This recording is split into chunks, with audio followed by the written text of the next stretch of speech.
kids with you. Ben has fever. I'm sorry about that, Sam. Have you taken Ben's temperature? It's 39 degrees. I'm sorry about that, Sam. Have you? It's 39 degrees. 39 degrees is considered high fever, but you can still treat it with children's paracetamol. Do you have one with you? Where can I get one?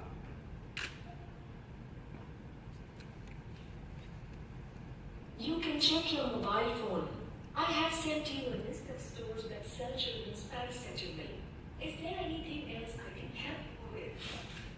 Ben won't stop crying. He's still unwell. Don't worry, I'm here to help. How many doses have you given him? 2 doses already. 2 is just right. Sam, you are doing great. It is not easy to take care of a sick kid. That is why I don't have any kids. You're not getting more than 4 doses throughout day or within any 24-hour period. Do you need help comforting Benjamin? How do we comfort him? Would you like me to sing a song to help put Benjamin to fall asleep? Hey, hush, little baby.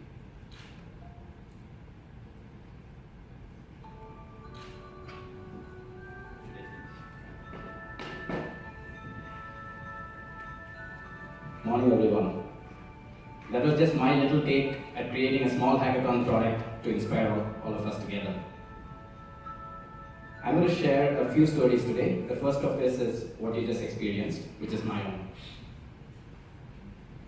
You know, I run a company which is in the voice AI space, and that's kind of one of the emerging technologies. So for the last 3 years, we've pretty much been living a hackathon life pretty much every day, trying to take technologies, break it, see how to push the boundaries of it to make conversation more convenient for all of us. And we've done that in our lives. I mean, we have the assistants and the Alexas of the world.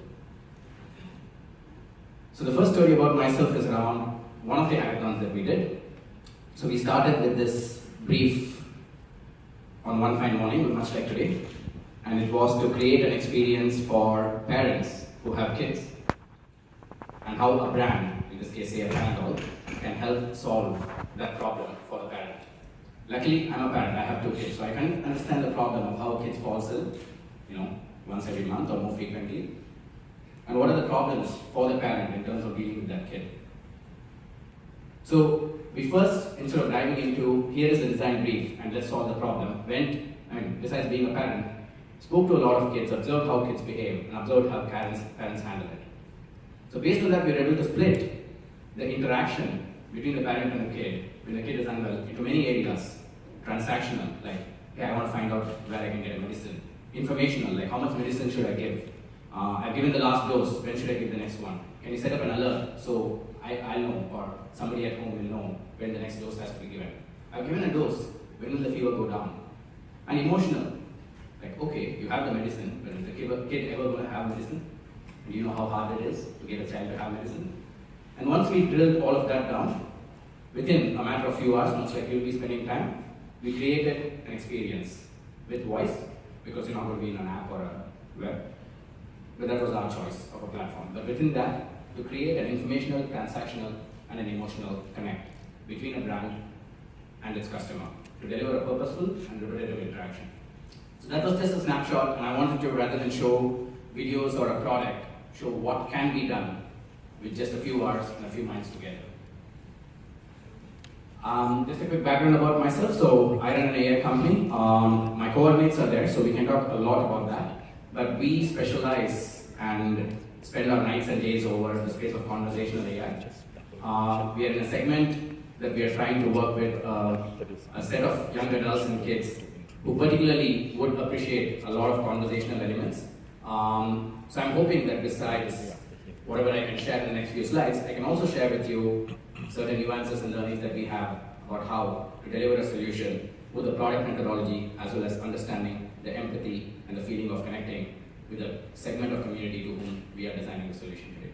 So with that, let me shift through a few slides and a few more stories, of course. I'm going to talk to you about the 4 Ps, and those of you who have done dealt with product or marketing know the 4 Ps and the 5 Cs of marketing. The slightly different 4 Ps. This is how we see innovation, hacking, and product building to be. The second story that I want to share with you to talk about the 4 Ps is about a child. All children are afraid of the dark, and this child was too. Recently, in an interview, this man, now a grown-up man, recollected his young days. And he spoke about how he was afraid of the dark. But it's quite interesting how he articulated how he overcame the fear.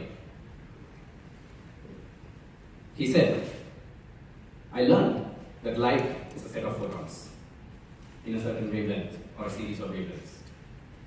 So then I knew that darkness is just absence of photons.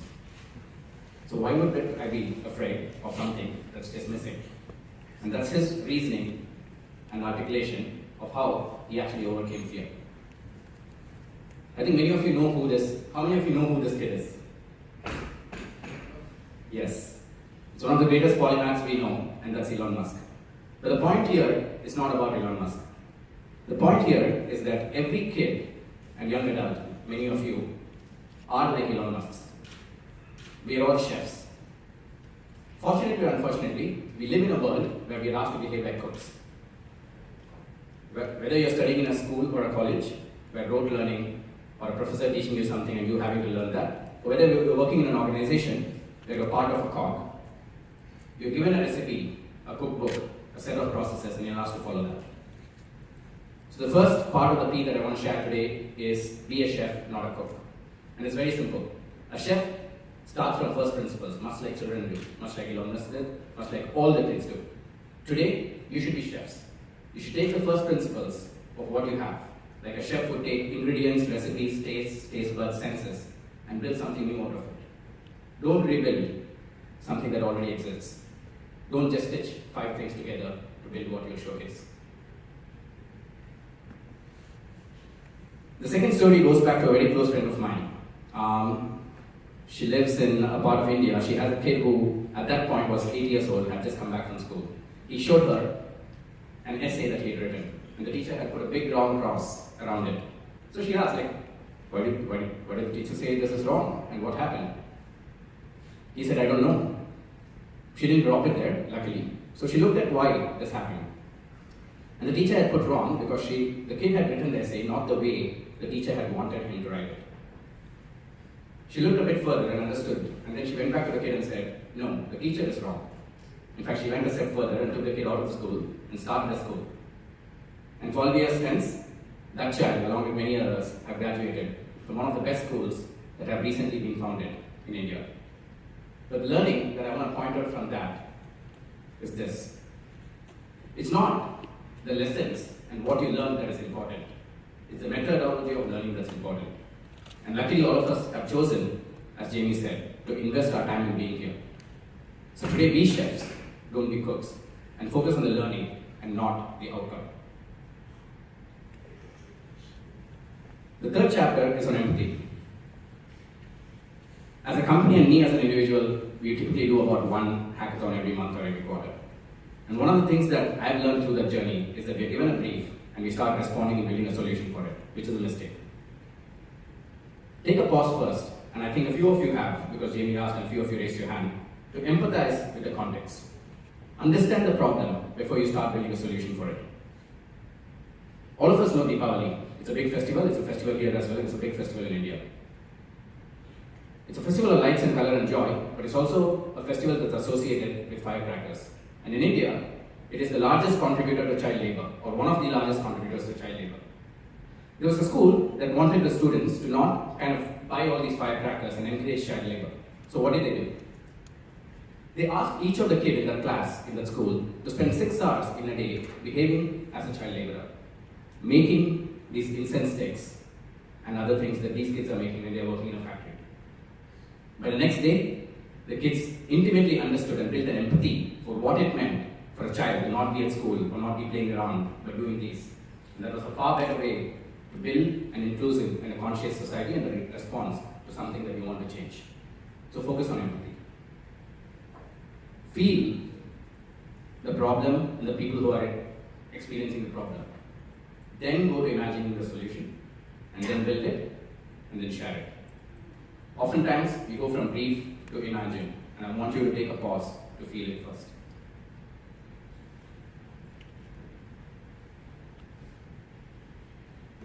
Cannes Festival is one of the largest innovation and ideation and art and design festival in the world. This year, Cannes did something cool. They brought together a bunch of young minds, much like ourselves here, and they said, you have a day, go hack for good. And the winning team actually came out with a solution which addressed a problem that women in most countries in the world face. Just being able to go from your school, home, or your shopping place back home, or your workplace back home safely. The safety, whether you're on commute, public transport or walking, is not a given in most countries. So how do you solve that problem? And the winning team had a very simple solution where you could call a number and could have a voice assistant talking to you on the other side, having natural common conversation. What's the next movie coming up, etc., etc. But it just feels like you're talking to a person. And naturally, that would mean that you are not walking alone, but you have kind of someone there. And they went a step further to understand how this woman feels. What are the kinds of conversations that should be had? What if a call breaks? What alert system should happen? Who should be notified, etc. And designed a simple solution. Not even build the product, but just show the whole vision and the whole experience.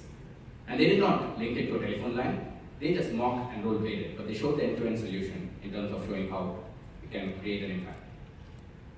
Hacking for good is for real, and people are doing it, and I'm happy you're all doing it today.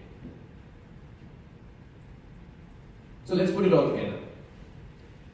Today you're going to build something cool, something valuable, something purposeful. I hope it's not going to be looking like this. If you said you want to build a car, you not want to build the wheel, build the chassis, and then build a car, because you'll never get there. I hope you're building like a chef, so you're building it like this. When you want to build something to move, you first build just wheels with a roller builder. Then you say, okay, I'm moving, but I can't turn, so you put a steering wheel. And then you say, okay, but what should I stand? What if I could sit? And then you put the seat. And then how can it be automatic? And you build the motorbike, and then you build the car. So I want to urge the methodology to be progressive, taking like a chef from first principles, rather than just building a purely then state in mind. So with that, let me summarize the 4 P's as I see, which will be important for all of us. Whatever you're hacking today, keep it playful. The segment of population that you're working with, the community, it should be playful. Keep it purposeful. It should deliver a very purposeful interaction. Build with passion. Put a lot of thought and empathy into what you're designing. And keep it very personal. Bring certain elements of you into it. You're not just a developer building for somebody else. Bring an element of you into it. So are we ready to build something new and original today? Let's do that. I'll just wrap up. And there are some gifts that you're already getting, but here is an extra one. For those of you who are young here, feel free to write to me. Whether it's the idea and how you want to take it further, whether it's launching your own company, or whether it's just wanting a summer internship and working with a company to do something. I'm there with you guys, not just today, but moving forward. Thank you for taking your time. Swami.